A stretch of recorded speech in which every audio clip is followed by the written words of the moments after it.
And so the time came and, you went to the house and whatever and lying down, whatever, and he was about to open my legs and it could not open. But I think God kind of glue it.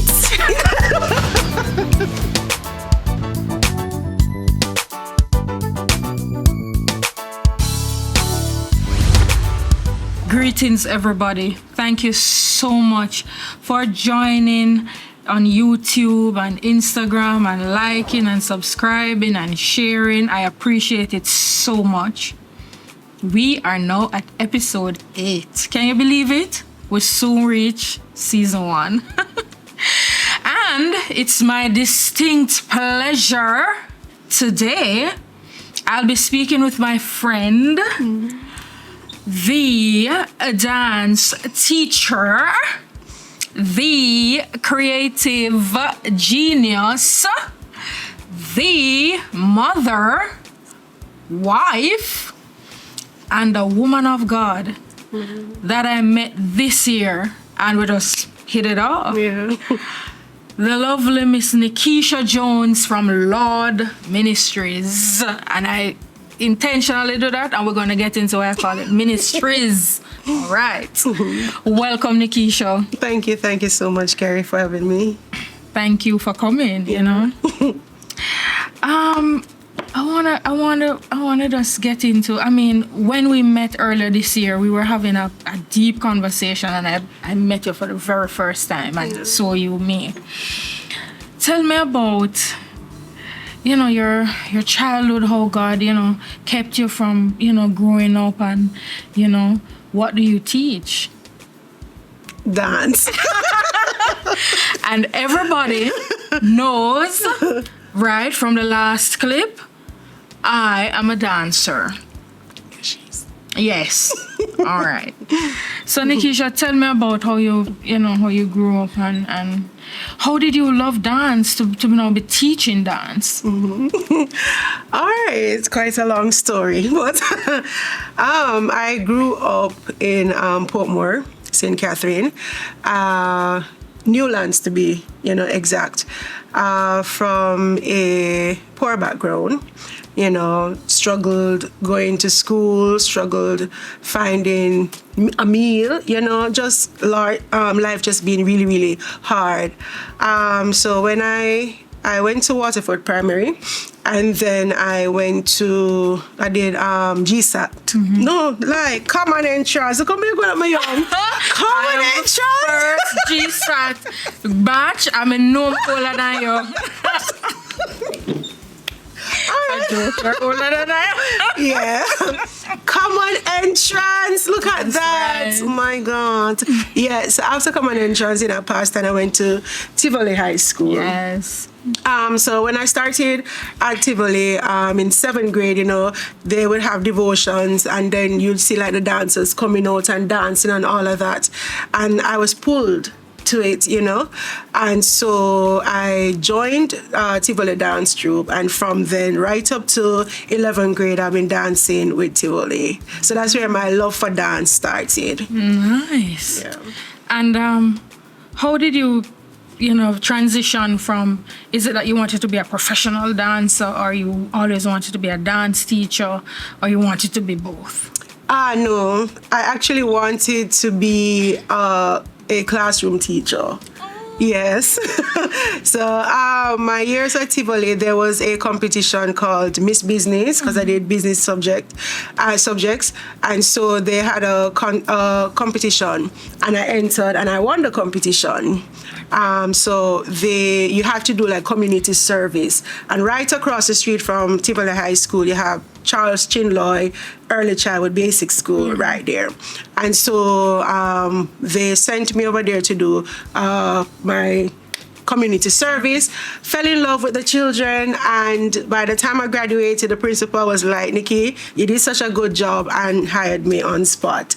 And so I was in the classroom. I was a preschool teacher, right. And I went to Heart. I did my early childhood level 1 and 2, all of that, and so on. So I really wanted to like teach, like classroom teaching and so on. But when I was at Chinloy and, teaching the kids and all of that, an opportunity came for me to teach dance at Dunrobin Prep.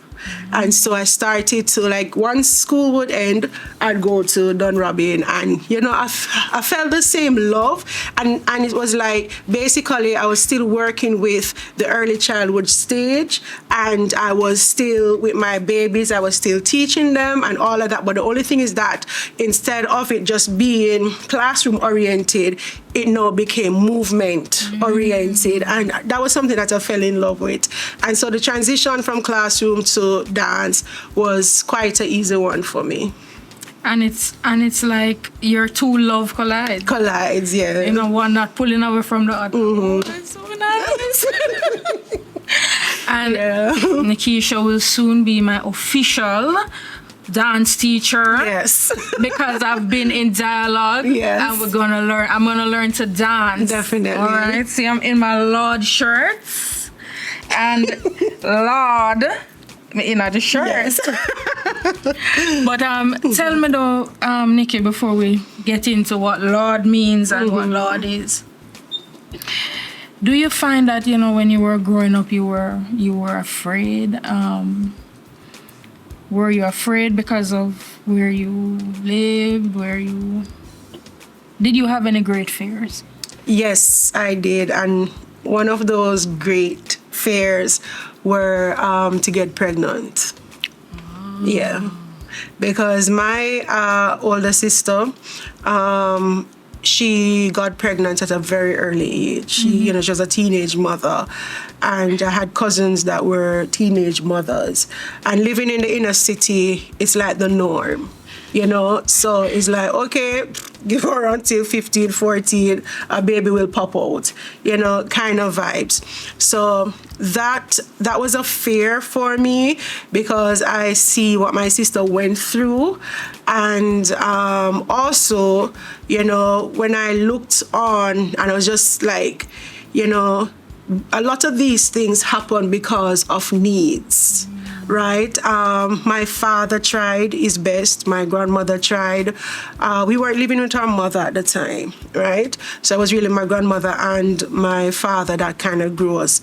And so everybody would try to steer us in the right way. One of the ways that my grandmother used was, she was a revivalist, right? And so she would have us participating in the service. We would be playing the drums, or, just having church overall. So and dance, yeah. Because them hips in revival, look here. I can do it. Yeah. And, looking back, Kerry, I remember when I entered festival for the first time on my own, not with Tivoli, but like when Lord started, I know tracking, ahead. But as you talked about dance and stuff in the revival church, in the competition, I would hear like the adjudicators or teachers would say, Nikki, you have beautiful musicality, and all of that. And the other day, it's like a light bulb just came on, like, because, in the revival church, you have to be playing the drum and all of that. So you have little kind of, I think that's where I picked it up, like my musicality in that aspect. And so if you watch my choreography, I love to hit the beats. Like, yeah, I'm known for that, right? But as I said, the fear was to get pregnant. And so I would stay away from anything that would cause me to. But I kind of got pulled into it in the sense of, there was this one particular guy, because growing up is like within the district, the area, you never really see anybody where you like, we don't say you're so-and-so brother or whatever, and then, you take the bus and you travel out and you meet up other people. So you see that there's like hope on the outside, but then when you move in from the outside, or you moving from the outside, right? And so he got my heart, right? And, plan out everything. Say, I think I was about 15, 16, you know, and then his relatives, they had like a shop or store. So, you know, my sister would send me, you know, with a list to say, okay, tell him that you need XYZ. And I use every opportunity to just go by the shop just to see. Really? Yeah. And so, you know, not recognizing what my sister was doing. So, you know, in the end, no, after he would give me, whether it's a slipper or food or whatever, you know, we were kind of like in the same age. Maybe I think it was like a year older than I was. And so, you know, going and getting till one day says, so well, go on. And being naive, I'm like, what do you mean, well, go on? You know, and it was like, I've been giving you this, I've been doing that for you. So when Ray, Yeah. you know, I'm like, but yeah, but they like it still. You know, and so you know, you're giving and you set up the dates and everything. I said, all right, time, whatever. When my brother gone, or you know, Right. yes. Coast is clear. And you know, he mob toes everything when his aunt isn't there, blah blah. And so the time came, and you know, you went to the house and whatever, and lying down, whatever, and he was about to open my legs, and it could not open. Fear. Not really fear, but I think God kind of glue it. I maybe fear too, you know, for me. Oh, man, you get wild. Spicy. Do you get wild, Kerry? Like a dragon. You know, I was like, so, and I'm like, I don't know what happened to my leg. I froze. You know, like, yo, get up from work. You know, that nice little hair, you know, that girl like a monster. You know, I was like, yo, come out of my space. And I cried. Because, I mean, he's giving me everything, and, you know, and at the time, it's like my body and my purity wasn't valued. As I said, you know, the ghetto, you expect a Kerriann to get pregnant, you know, and so on. And so, you know, it was like, run me out and whatever, and I cried or whatever. But then, like, I think it was like about 2 to 3 months after, I heard that he had AIDS.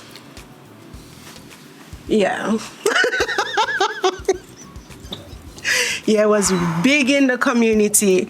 He had AIDS, you know, and I'm like, God saved me, you know. God literally kept. Yes.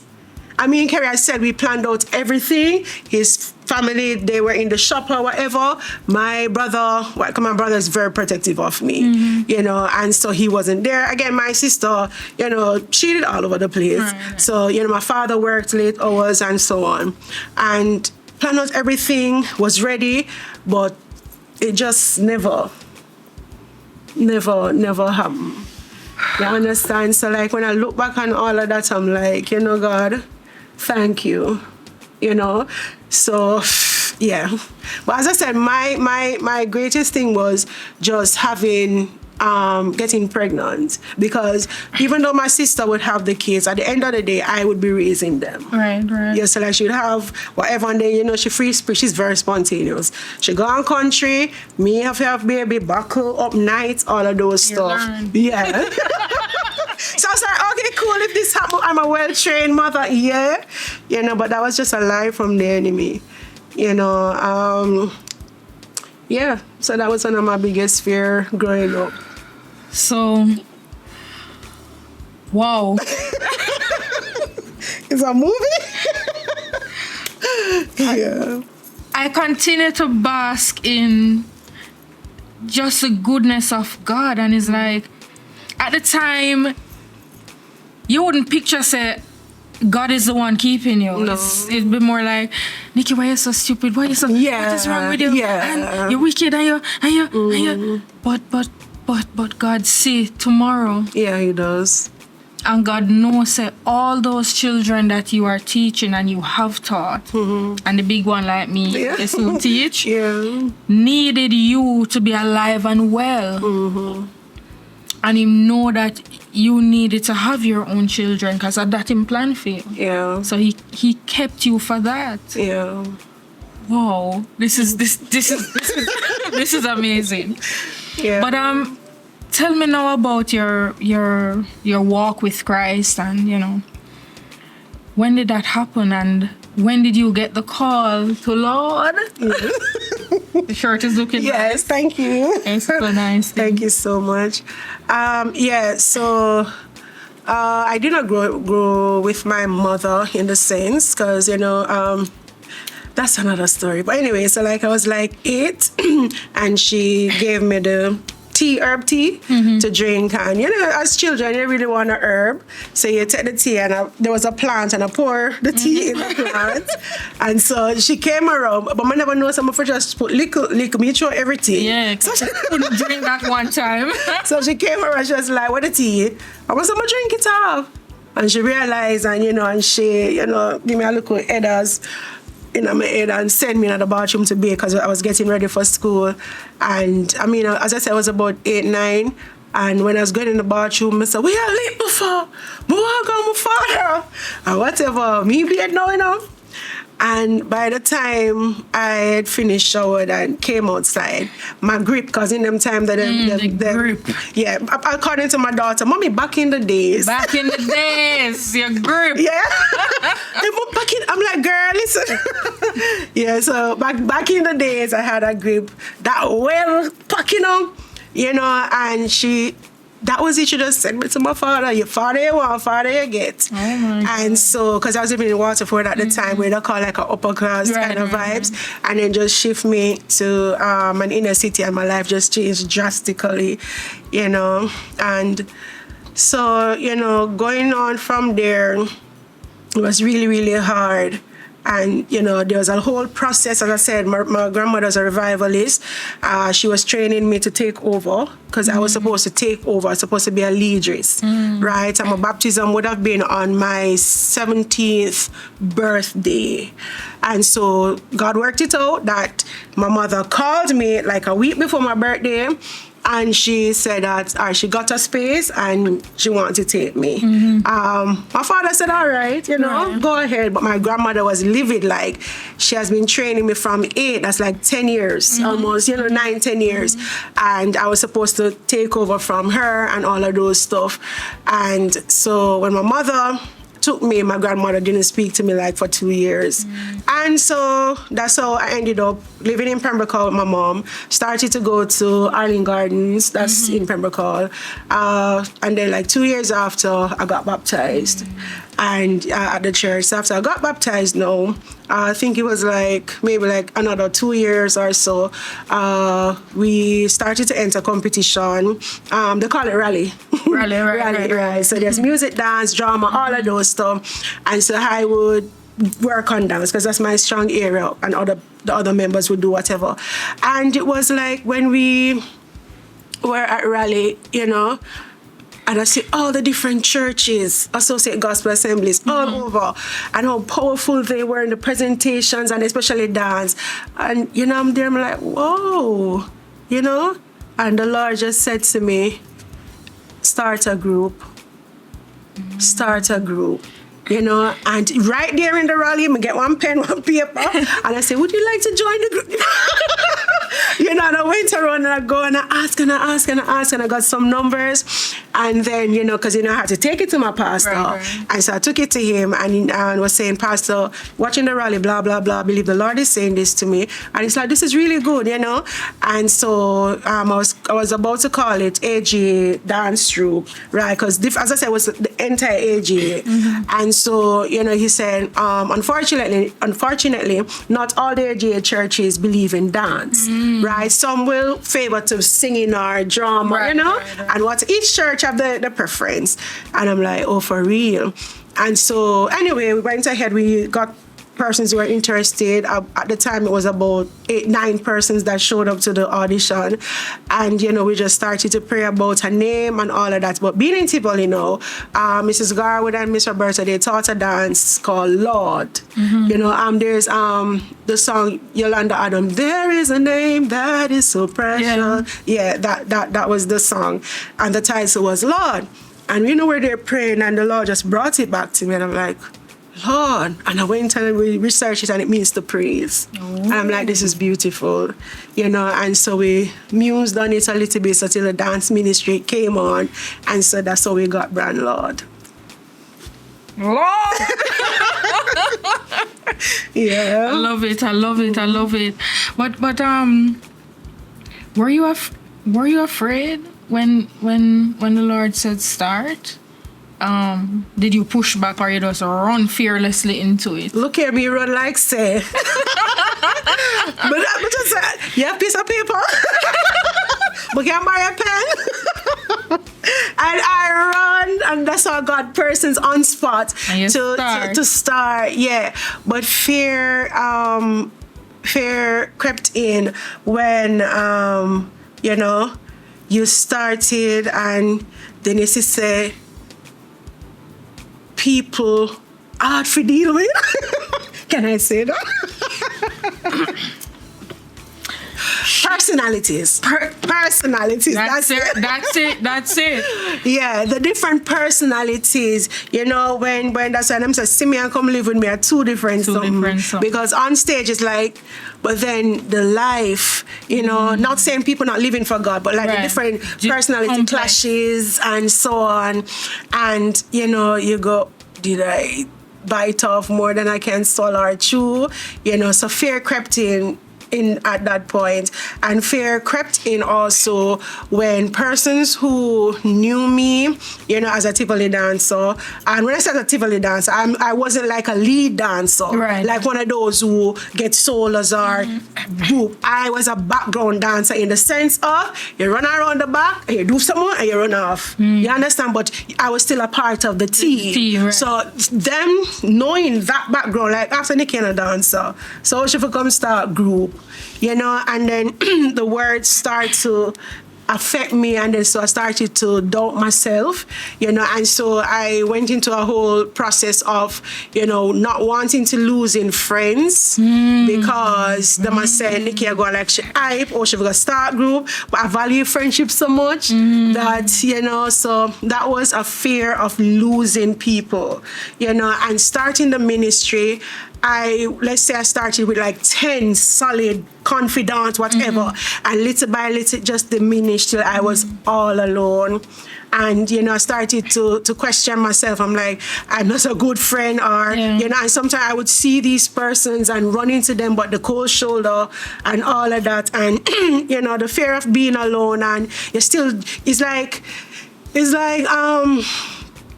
like I wanted people's approval more than God, you know? So even though I see them, I'll be walking into a space or even competition or wherever, church, whatever, and they would see me coming. And as I said, these are persons who were like this. You know, they would see me coming, and all of a sudden everybody stop talk, or everybody go, everybody have whiplash. You know? I like when I'm gonna see it, sometimes I turn back.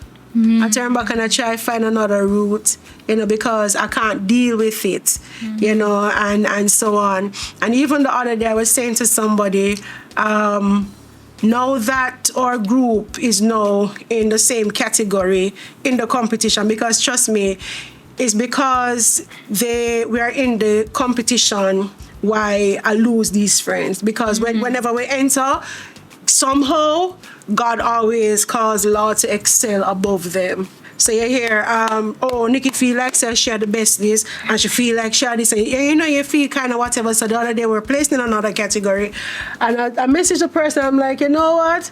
I pray our friendship is stronger than this competition, because to be honest, Kerriann, I'm tired of losing friends because of me or God's favor on my life, or, you know, God allowing me to accomplish certain things. And so they look on and they would say, oh, she go on like, and then it starts to go around to different spaces. And so like when you walk into different spaces, you kind of feel that tension. So that was one of another great fear of losing friends. So have you overcome that? I have, because talk where you want to talk. I got, favor ain't fair. Sorry. No. When we are speaking our testimony, we speak it real. Yeah, We favor speak it ain't real. fair. Me never tell God, self, give me that brain here. You understand? It's not like me say, okay, dear God, give me this brain. He said that he created me from in my mother's womb. You know, he appointed my life, everything, all of that. And you know what I live by? Commit your plans unto the Lord and you will succeed. So anything that I do, whether it's Lord-oriented, family-oriented, Nickeisha Jones-oriented, me, I'll go pray about it. That's right. I'm going to pray about it. You understand? And so in placing it, and I'm going to put my fears and my worries and my struggles, and I said, God, sometimes I'm not sure say I even I care, I'm not going to say every time I know say I am, because Please, it's like Gideon. yeah. Sometimes you hear something that you go, is that you, Jesus? Yeah. You know? But I always tell my dancers, a lot of time I do these things afraid. But that's the healthy afraid. Yes. You know? And so if I'm not 100%, I say, Lord, grant me confirmation, give me clarity, something. You understand? And sometimes it's like maybe on somebody's shirt, you see something like, Right. yes or no or whatever, or you hear somebody would say it, you know, as another friend of mine, we're talking the other day, and she just paused and she said, so when your book coming out? I'm like, Jesus, you talk too much. So when is the book coming out? Look a secret, man, try right, look at something weird now. You know, and another friend would say it and so on. So anything that I do, Kerry, I place it in the hands of God. When Lord going out to minister, ask them, we not just prepare like physically or whatever, we pray about it. You understand? And sometimes it's in the midst of praying or whatever, then you see some things unearthing, and then you go, oh, so this is a little open door, I have to shut that down. You understand? So yeah, but right now, look here, and me, I'll take it up with Jesus. Take it up with the Lord. Right there. So basically, you would say that your primary, I want to call it strategy, but your way of life of really overcoming fear is through prayer. Yeah, And that is important. it is. Because prayer is not just kneeling down and you know, in church we tend to have this prayer talk, and we sound away when we're praying, and we do a certain thing when we're praying. But prayer is really communication with God. So God says start, Lord. God says start Kept for Keeps podcast. So we're going to talk about what you have said. Yeah. And in talking about it with the Creator, so we know, so we can continue. But I have a final question. How long has Lord been ministering to the people? 17 years this year. 17 years. Yeah. You don't look like 17 years. Add pan you though. Yeah. But thank you so much for coming and sharing so candidly. And I'm still blessed by just an unconventional way that God has kept you. Yeah. And you know, I have, and it's so interesting, I have watched the Lord ministers perform before, and we never know it. And now we know each other, and now I'm getting to understand Lord, and I'm going to soon be a student of Lord. Yes. Yes. I have a shirt and so. And, you know, so I just want to thank you for coming and sharing, and your story was a blessing to me, and I'm sure it will be a blessing to everybody.